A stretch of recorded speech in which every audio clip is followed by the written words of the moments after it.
a manifestação da graça de Deus. A paz de Cristo para todos envolvidos com a escola dominical com brilhante ministério de ensino. Eu sou o Diácono Denis Pereira, professor da escola dominical já há mais de 20 anos, e é um prazer estar aqui com você por meio do YouTube para lhe ajudar com videoaulas para a escola dominical, para as classes de adolescentes, juvenis, jovens e adultos. Isso mesmo.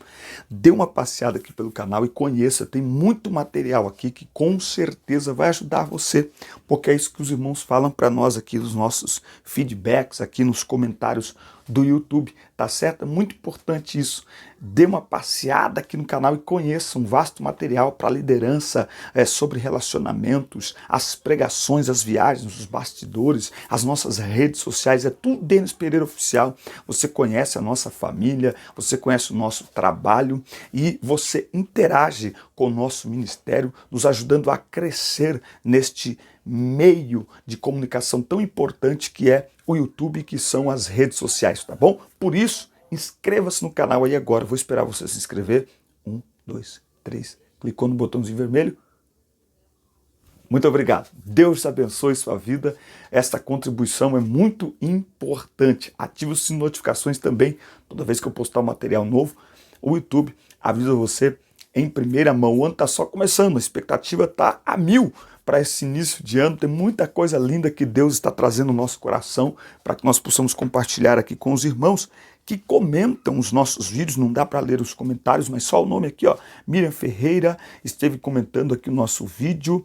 Também Luciane Rocha, Gedson de Souza, Simone Chagas, Carlos Henrique, Ana Priscila, Luciane Alves, Wanda Franco, Rosa Cis, Raquel Porto, Maiara Caroline, Deusângelo Rodrigues, Naeli Santos, Francisca Silva, Aparecida Almeida e muitas outras pessoas, Ana Caroline, Cantinho, Criando Artes, enfim, muita gente que comenta aqui os nossos vídeos. Muito obrigado.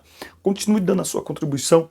Fale para nós de onde você nos assiste e como estão as expectativas, as perspectivas para esse ano aí de 2021. Como que está a situação na sua cidade em relação à pandemia. Fale conosco, interaja com o canal. Isso mostra para o YouTube a relevância do nosso material, que o nosso material é importante e ele divulga para muito mais pessoas. Pega o link destas videoaulas do nosso canal, manda para todo mundo que você conhece, para todos os professores, manda para os seus alunos, manda perguntas para mim, para que eu possa criar mais e mais conteúdo aqui também, tá certo? Eu conto com você, vamos crescer juntos pelo reino de Deus. Vamos então para a aula 2, classe de adolescentes.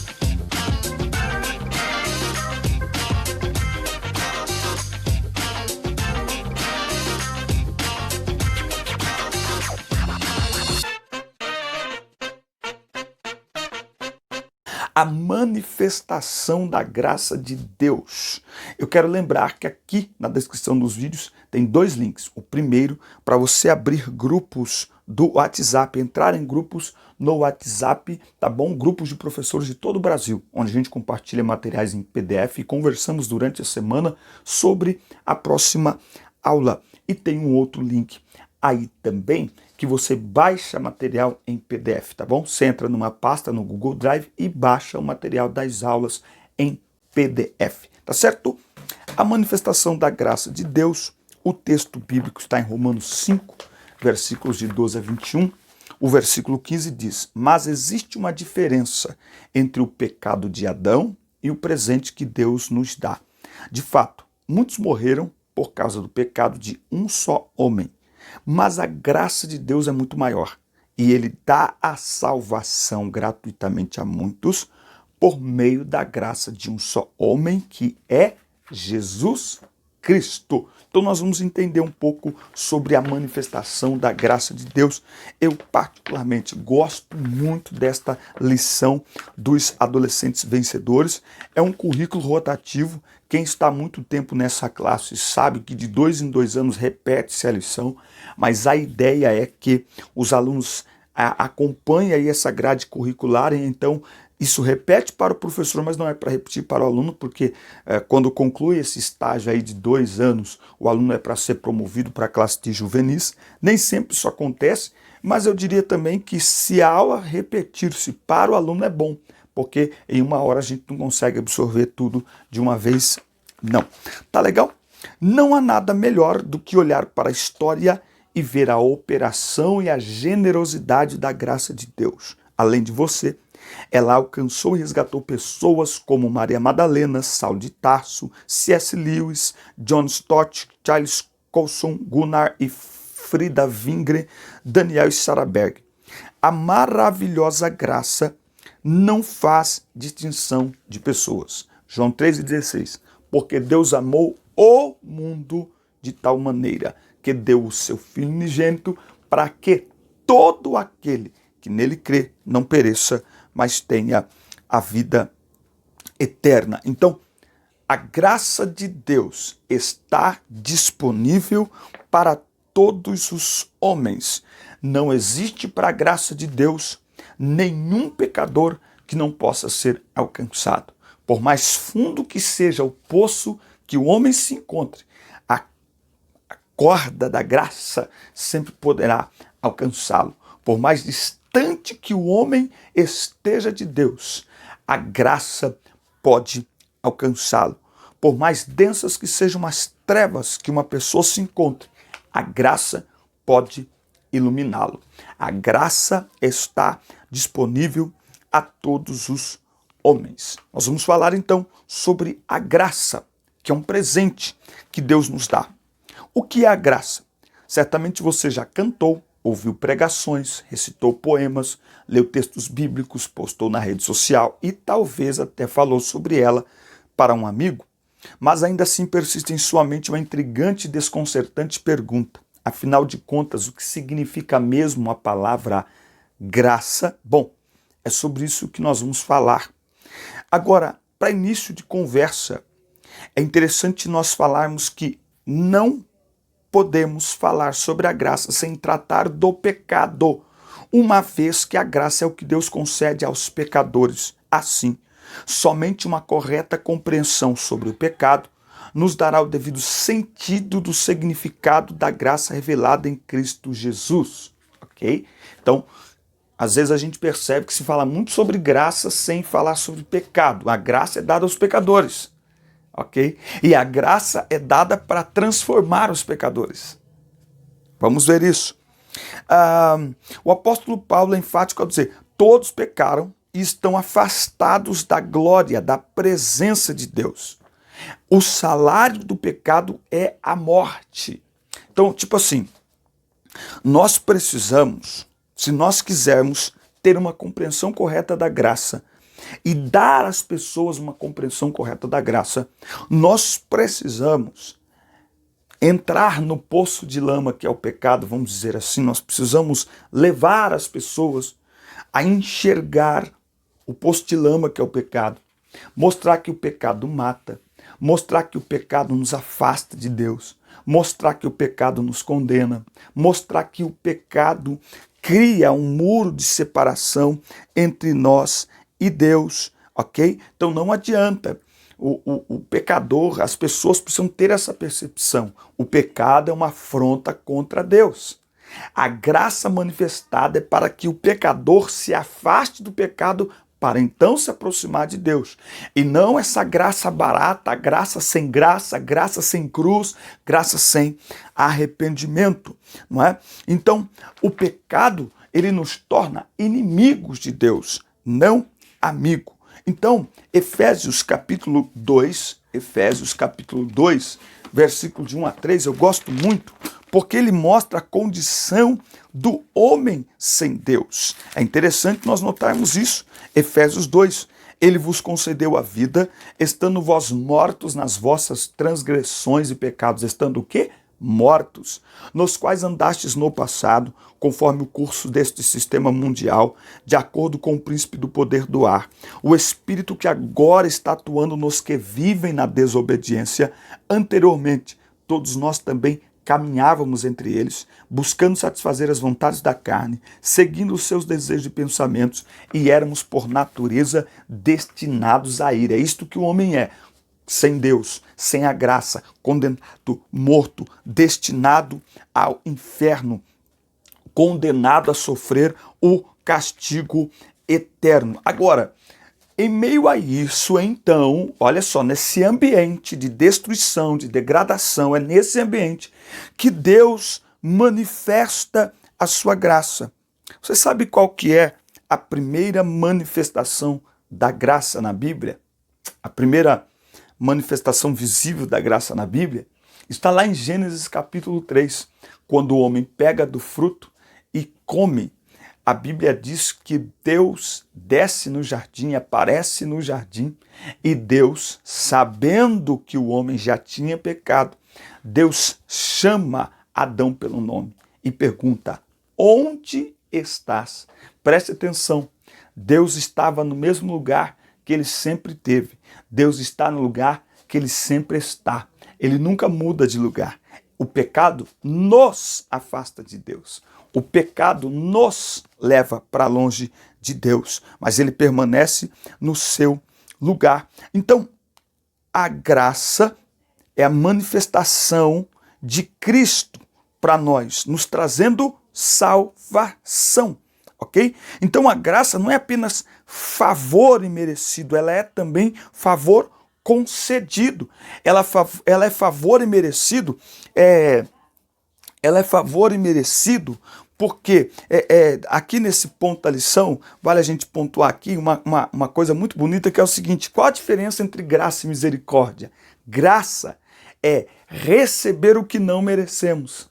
Misericórdia é não receber aquilo que merecemos. Por isso que a graça é favor imerecido e favor concedido.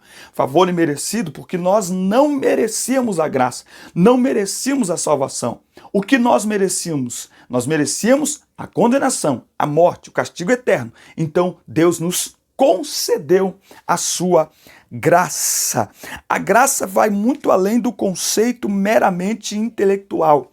Ela é uma experiência transformadora que comunica a vida. A graça é uma pessoa em ação. A graça tem nome. A graça é Jesus Cristo, que diz lá em Lucas 19:10, porque o Filho do Homem veio buscar e salvar o que se havia perdido.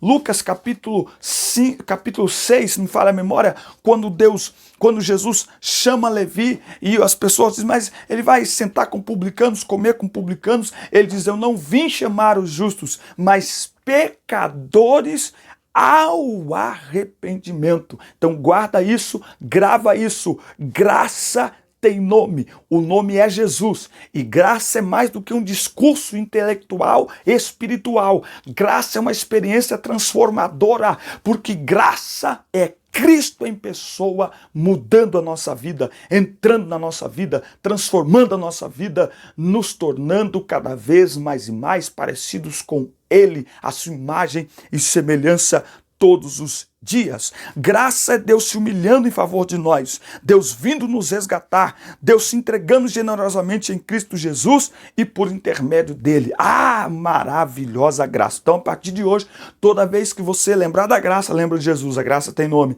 a graça é uma pessoa, a graça é Jesus. A graça no Antigo e no Novo Testamento.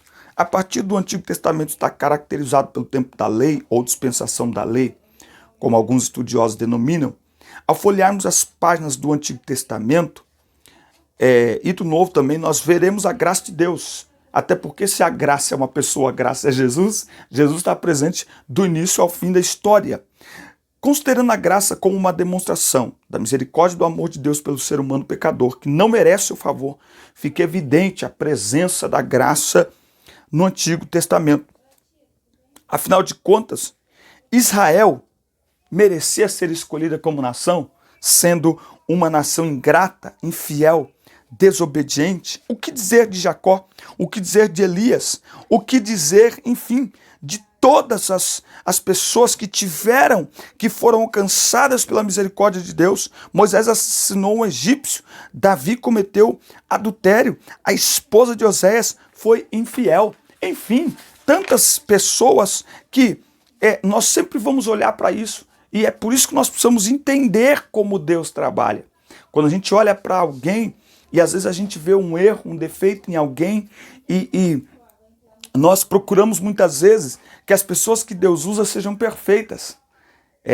Tem pessoas decepcionadas com a igreja porque ela viu imperfeição no pastor, porque ela viu imperfeição num líder, ela viu imperfeição em alguém que era sua referência espiritual. Isso é graça. A graça abraça a todos e transforma a todos. Agora é um processo de transformação. No que depender de Deus, ninguém vai poder dizer assim: eu não fui alcançado porque a minha vida era difícil demais, porque eu vivia num erro, eu estava atolado num lamaçal de pecado. Não, a graça alcança a todos. Então não tem como negar que no Novo Testamento, por intermédio da presença de Jesus, o Novo Testamento ele apresenta a graça de uma forma muito mais clara e contundente. Até porque Jesus ele se encarna, se manifesta.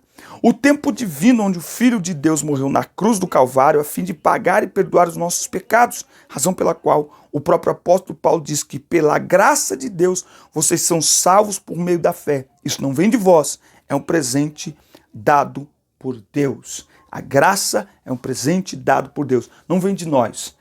Por isso que salvação é tudo que Cristo fez.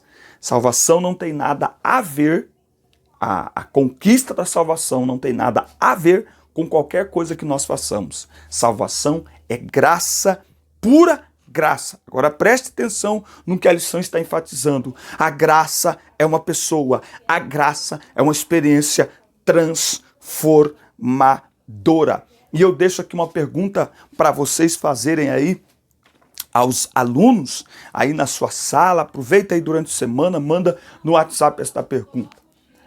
Não parece que hoje, no tempo da graça, nós temos perdido o temor a Deus, a reverência a Deus? Agora na graça. Só que preste bem atenção. No tempo da lei, no Antigo Testamento, o Espírito Santo não habitava em nós. Ele não habitava no homem. O Espírito Santo sempre agiu, mas de maneira específica, de maneira isolada, mas não habitava no homem. A partir da graça, a partir de Jesus, nós temos uma promessa. O Espírito Santo estará convosco e em vós. Vós sois o templo, habitação, morada do Espírito Santo. Será que no tempo da graça nós devemos realmente não ter nenhum temor a Deus? Será que nós não deveríamos ter ainda mais temor a Deus agora que o seu Espírito habita em nós do que antes, quando o seu Espírito apenas se manifestava esporadicamente em algumas ocasiões sobre algumas pessoas? Pensa nisso. A graça, gente, engana-se quem acha que o tempo da graça, a dispensação da graça, as coisas ficaram escancaradas, abertas, fáceis. Não! Na lei, no Antigo Testamento, o adultério era considerado o ato. Na graça, apenas a intenção já é considerada um adultério.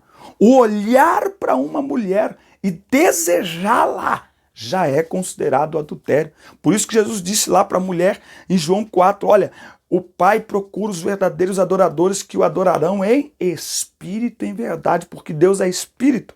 Então veja, nós estamos a todo momento sendo olhados, vigiados. Preste atenção nisso, analisados, avaliados. Então engana-se quem acha que no tempo da graça as coisas ficaram assim jogadas. Não, eu acho que nesse tempo nós deveremos ter muito mais temor a Deus do que antes. A graça de Deus apresentada em Romanos.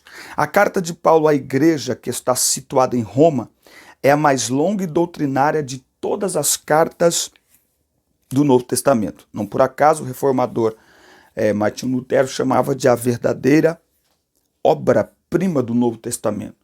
A carta de Paulo aos Romanos é considerado, teologicamente falando, o quinto evangelho. Não é?